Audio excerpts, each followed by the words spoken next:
G'day everyone, Brian here. Let's talk about sin.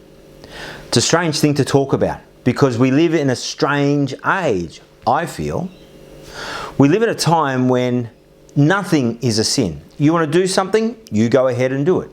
You want something, you can get it. You can find it, you can source it, you can enjoy it.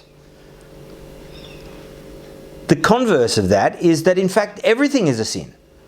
If you say anything that disagrees with anyone else, you are the one who is wrong.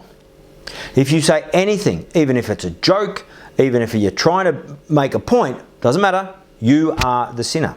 And so we live in this strange age where where nothing is a sin, and yet it also feels like everything is a sin. Now, neither of those are biblical values.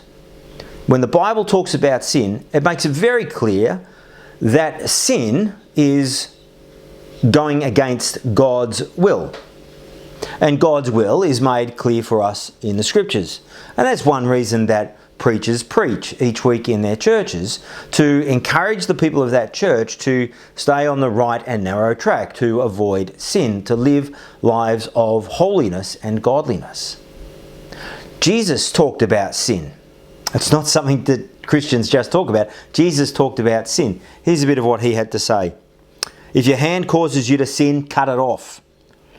If your foot causes you to sin, cut it off. If your eye causes you to sin, pluck it out. It is better to enter life maimed than with two hands to go into hell. Whatever is causing you to sin, cut it off. In our age, the biggest issue, not just for young men, but women as well, is pornography. And that is a sin. And how can we cut that off when it is just everywhere and easily available? Maybe you need to cut it off, whatever you use to access it.